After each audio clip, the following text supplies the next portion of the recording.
सरकार की लोकतंत्र में बहुत बड़ी अहम भूमिका होती है। अमन बेच देंगे, चमन बेच देंगे, गरीबों के तन का कफन बेच देंगे, कलम के सिपाही अगर सो गए तो वतन के सिपाही वतन बेच देंगे। तो यह देश की अर्थव्यवस्था को पूरी तरह ये चौपट करने का काम कर रहे हैं। लेकिन अब हिंदू और मुसलमान का, भारत और पाकिस्तान का अभी जो है कि इनके षड्यंत्र में इनके पक्ष का नेता, तो भैया ये जनता है सब कुछ जानती है। तो दो इंडिया बना है, इंडिया का गठबंधन, तब से इनके पिछवाड़े मिर्ची लगी हुई है।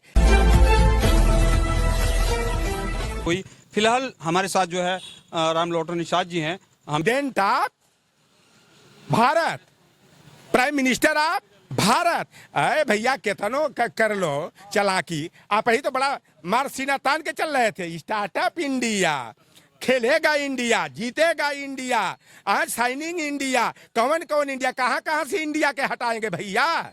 तो यह इसरो पर भी जो बड़े बड़े दावे कर रहे हैं, इसरो में भी इंडिया राष्ट्र का चाल और चरित्र और उनका नकलीपन जब सामने आ गया है तो लग रहा है कि वह हार जो गिफ्ट दिया गया है वह नकली ही होगा। और कुल कितना ही नाटक कर ले, यह जो देश का खजाना लुटवाए हैं, भूखों नंगों के देश में जहां बेकारी और बदहाली की स्थिति चल रही है, हमारे पढ़े लिखे शिक्षित रोजगार के लिए तड़प रहे हैं। 2 करोड़ रोजगार और नौकरी देने का दावा करते थे।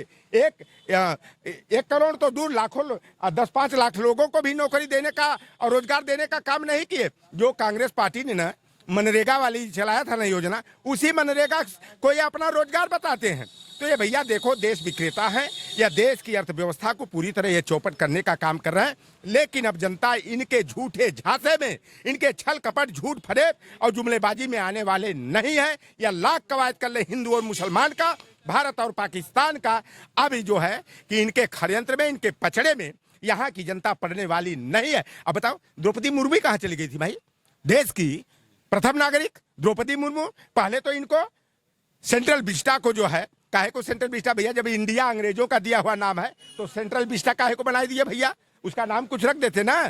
तो बताओ सेंट्रल विस्टा का जब उद्घाटन हुआ तो द्रौपदी मुर्मू को अपमानित किया गया, वहां नहीं बुलाया गया।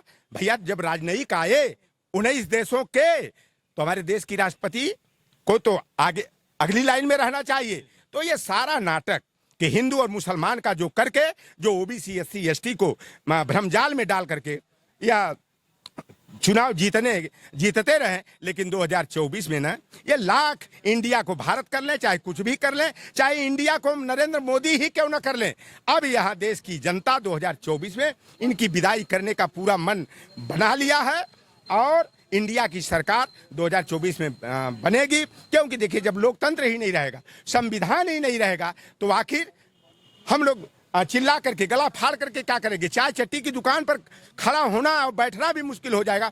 और जो आपातकालीन जो संसद का विशेष सत्र बुलाया गया है, हम लोगों को अंदेशा है कि कहीं यह गुरुमंत्र किंग जोंग से और जिनपिंग से और पुतिन से गुरुमंत्र न ले लिए हो। क्योंकि देखिए जिस दिन चुनाव पहले जो चुनाव आयुक्तों के मनोनयन के लिए जो टीम बनती थी, तो उसमें होता क्या था कि प्रधानमंत्री, प्रतिपक्ष का नेता और CGI यही होते थे ना। तो सुप्रीम कोर्ट के जो है मुख्य न्यायाधीश को बाहर कर दिया, और प्रधानमंत्री के द्वारा नामित मंत्री और प्रतिपक्ष का नेता। तो भैया ये जनता है सब कुछ जानती है। तो 2 संबंधी 1 से तो बहुमत हो गया। तो ये कहीं पुतिन और किंग जोंग की तरह और या कोई नाटक भी कर सकते हैं, और 2024 का चुनाव टाल सकते हैं। ये टाल सकते हैं, ये कार्यकाल बढ़ा सकते हैं। क्योंकि इनके पैरों की जमीन, झूठ की खेती कितना बार करोगे भैया? पैरों की जमीन इनकी खिसकती हुई दिखाई दे रही है। और देख लीजिए जब से इंडिया बना है, इंडिया का गठबंधन, तब से इनके पिछवाड़े मिर्ची लगी हुई है। इनको जो है रातों की नींद हराम हुई है।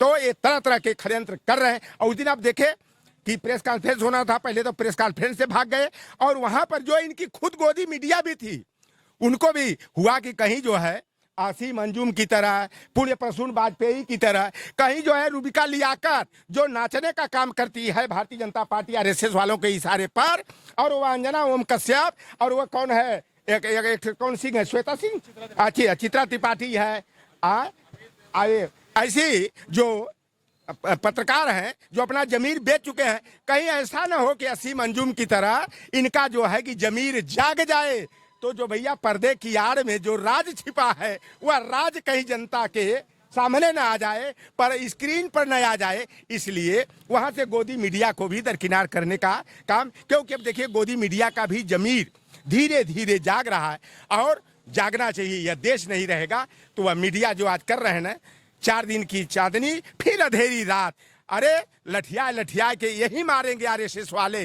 तो हम लोगों को बताया जाता था कि पत्रकार की लोकतंत्र में बहुत बड़ी अहम भूमिका होती है। अमन बेच देंगे, चमन बेच देंगे, गरीबों के तन का कफन बेच देंगे, कलम के सिपाही अगर सो गए तो वतन के सिपाही वतन बेच देंगे। तो हमारे समय तो कलमकारी चलती थी, कलम की ताकत होती थी कि बड़े से बड़े लोगों को जो है घुटने पर बैठा देती थी और धूल चटा देती थी। आज तो इलेक्ट्रॉनिक मीडिया आ गई है, लेकिन वो गोदी मीडिया ने तो पूरा अपना चरित्र हनन करा दिया। बेस्या का चरित्र है लेकिन गोदी मीडिया का चरित्र नहीं है। मैं तो धन्यवाद देना चाहूंगा कि आज लोकतंत्र अगर जिंदा है, हम लोगों की बात जनता तक पहुंच रही है, तो उसमें सोशल मीडिया का, यूट्यूबर के भाइयों का जो है कि बहुत बड़ा योगदान है। भारत दैनिक दर्शन देखने के लिए आपको बहुत बहुत धन्यवाद। भारत दैनिक दर्शन की प्रस्तुति आपको कैसी लग रही है? अगर अच्छी लग रही हो तो कमेंट जरूर दें। अगर फेसबुक पेज पर देख रहे हैं तो फेसबुक पेज को फॉलो करें, लाइक करें, कमेंट करें, शेयर करें। अगर यूट्यूब पे देख रहे हैं तो इसको भी लाइक करें, शेयर करें।